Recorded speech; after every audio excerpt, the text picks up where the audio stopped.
नमस्कार, आप देख रहे हैं 4PM गुजरात और मैं हूं आपके साथ तान्या। गुजरात यूनिवर्सिटी की पूर्व कुलपति नीरजा गुप्ता के खिलाफ कथित तौर पर 40 करोड़ रुपए के भ्रष्टाचार के आरोपों को लेकर एनएसयूआई और कांग्रेस ने विरोध प्रदर्शन किया। एनएसयूआई और कांग्रेस नेताओं ने गुजरात यूनिवर्सिटी पहुंचकर इंचार्ज कुलपति जगदीश जोशी को आवेदन सौंपा और पूर्व कुलपति के खिलाफ निष्पक्ष जांच की मांग की। प्रदर्शन के दौरान एनएसयूआई के नेता और कार्यकर्ताओं ने कुलपति कार्यालय में 100, 200 और 500 रुपए के नकली नोट उछालकर अपना विरोध दर्ज कराया। कुछ ही देर में कुलपति कार्यालय और टेबल पर नकली नोट बिखरे नजर आए। एनएसयूआई का आरोप है कि गुजरात यूनिवर्सिटी को केंद्र सरकार की ओर से प्रधानमंत्री जन विकास कार्यक्रम यानी पीएमजेवीके के तहत करीब 40 करोड़ रुपए की ग्रांट दी गई थी। सरकार का दावा है कि इस ग्रांट से जुड़े वित्तीय लेन देन में गंभीर अनियमितताएं हुई हैं। एनएसयूआई ने आरोप लगाया कि पूर्व कुलपति नीरजा गुप्ता के कार्यकाल में करीब 9.84 लाख रुपए फॉरेक्स के जरिए जर्मनी में रहने वाले उनके बेटे के अकाउंट में ट्रांसफर किए गए थे। एनएसयूआई ने इस मामले में पूर्व कुलपति के खिलाफ एफआईआर दर्ज करने और कथित तौर पर भ्रष्टाचार के जरिए खर्च की गई रकम की रिकवरी करने की मांग की है। संगठन का कहना है कि पूरे मामले की निष्पक्ष जांच के लिए स्वतंत्र कमेटी का गठन किया जाना चाहिए ताकि ये साफ हो सके कि यूनिवर्सिटी की राशि का इस्तेमाल किन मदों में और किस प्रक्रिया के तहत किया गया।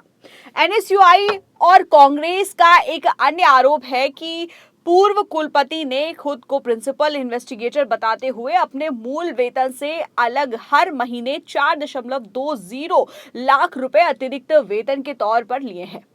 आरोप है कि इसके लिए सिंडिकेट की आवश्यक मंजूरी भी नहीं ली गई थी। संगठन ने इस भुगतान की वैधता की जांच करने और अगर नियमों का उल्लंघन पाया जाता है तो पूरी रकम ब्याज समेत वापस लेने की मांग की है। एनएसयूआई और कांग्रेस नेताओं ने गुजरात यूनिवर्सिटी के इंचार्ज कुलपति जगदीश जोशी को दिए गए आवेदन में कहा कि पूर्व कुलपति नीरजा गुप्ता के कार्यकाल से जुड़े सभी वित्तीय मामलों की गहन जांच होनी चाहिए।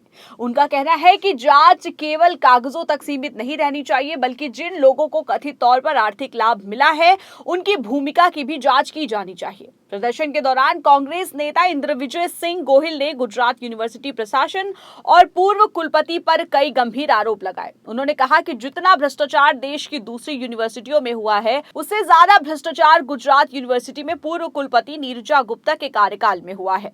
उन्होंने गुजरात मॉडल पर सवाल उठाते हुए कहा कि जिस यूनिवर्सिटी को गुजरात के विकास और शिक्षा व्यवस्था का उदाहरण माना जाता है वहां आखिर किस तरह का मॉडल अपनाया गया है। इंद्रविजय सिंह गोयल ने यूनिवर्सिटी की जमीन को लेकर भी सवाल उठाए। उनका आरोप है कि गुजरात यूनिवर्सिटी शहर के बेहद प्राइम लोकेशन पर स्थित है और इसकी जमीन का इस्तेमाल लंबे समय से किराए पर देने में किया जा रहा है। उन्होंने दावा किया कि यूनिवर्सिटी की जमीन को 50 से 100 साल तक की अवधि के लिए रेंट पर देने के लिए फैसलों की भी जांच होनी चाहिए। कांग्रेस नेता ने कहा कि यूनिवर्सिटी की संपत्ति और जमीन सार्वजनिक संस्था की संपत्ति है, इसलिए इससे जुड़े हर फैसले में पूरी पारदर्शिता होनी चाहिए। गोयल ने पूर्व कुलपति के कार्यकाल में कर्मचारियों की नियुक्ति को लेकर भी सवाल उठाए। उन्होंने आरोप लगाया कि बिना उचित प्रक्रिया और आवश्यक मंजूरी के ओएनजीसी से सेवानिवृत्त कुछ परिचित कर्मचारियों को गुजरात यूनिवर्सिटी में नौकरी दी गई और उन्हें लाखों रुपए की सैलरी का भुगतान किया गया। कांग्रेस नेता के मुताबिक जब इन नियुक्तियों का विरोध हुआ तो इंचार्ज कुलपतियों ने एक कमेटी का गठन कर जांच करवाई। जांच के बाद जिन लोगों को नौकरी पर रखा गया था और उन्हें सस्पेंड कर दिया गया। कांग्रेस नेता ने कहा कि अगर इन मामलों में वित्तीय अनियमितता सामने आती है तो कथित तौर पर नुकसान पहुंचाई गई पूरी रकम की रिकवरी की जानी चाहिए। उन्होंने चेतावनी दी कि अगर एनएसयूआई और कांग्रेस की मांगों पर कार्रवाई नहीं होती है तो आने वाले दिनों में आंदोलन को और भी ज्यादा बड़ा किया जाएगा। गोयल ने कहा कि जरूरत पड़ी तो इंचार्ज कुलपति के यूनिवर्सिटी में प्रवेश का विरोध किया जाएगा और गुजरात में जंतर मंतर से बड़ा आंदोलन करने की भी चेतावनी दी गई। उन्होंने ये भी कहा कि आने वाले दिनों में यूनिवर्सिटी के पैसों से की गई कथित खरीदारी और अन्य खर्चों का रिकॉर्ड सार्वजनिक किया जाएगा। उन्होंने खास तौर पर आरोप लगाया कि यूनिवर्सिटी के पैसों से लाखों रुपए की लिपस्टिक तक खरीदी गई और इसका रिकॉर्ड भी सामने आ जाएगा। हालांकि इन सभी आरोपों की स्वतंत्र रूप से पुष्टि होना अभी बाकी है। वहीं गुजरात यूनिवर्सिटी के इंचार्ज कुलपति जगदीश जोशी ने कहा कि छात्र नेताओं और कार्यकर्ताओं की ओर से पीएमजे वीके की ग्रांट से जुड़े मामले में आवेदन किया गया। उन्होंने कहा कि यूनिवर्सिटी प्रशासन इस आवेदन को गंभीरता से लेगा और पूरे मामले की पारदर्शी तरीके से जांच की जाएगी।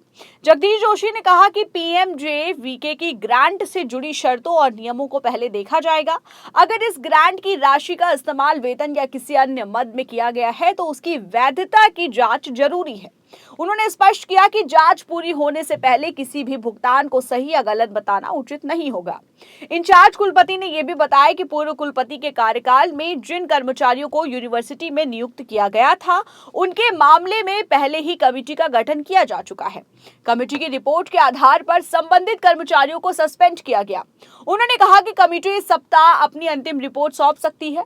रिपोर्ट आने के बाद यूनिवर्सिटी प्रशासन आगे की आवश्यक कार्रवाई करेगा। जगदीश जोशी ने कहा कि कुछ मामलों में यूनिवर्सिटी को कानूनी राय लेने की भी जरूरत पड़ सकती है। कानूनी राय और जांच रिपोर्ट के आधार पर यह तय किया जाएगा कि यूनिवर्सिटी प्रशासन के अधिकार क्षेत्र में कौन कौन से कदम उठाए जा सकते हैं। फिलहाल गुजरात यूनिवर्सिटी की पूर्व कुलपति नीरजा गुप्ता के खिलाफ लगाए गए 40 करोड़ के कथित भ्रष्टाचार के आरोपों ने गुजरात की शिक्षा व्यवस्था और यूनिवर्सिटी प्रशासन को लेकर राजनीतिक बहस तेज कर दी है।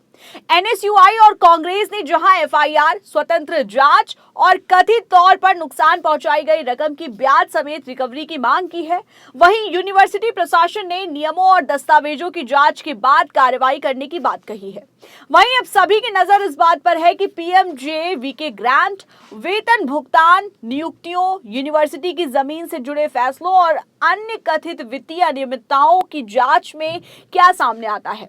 अगर जांच में आरोप सही पाए जाते हैं तो जिम्मेदार लोगों के खिलाफ कार्रवाई का रास्ता खुल सकता है।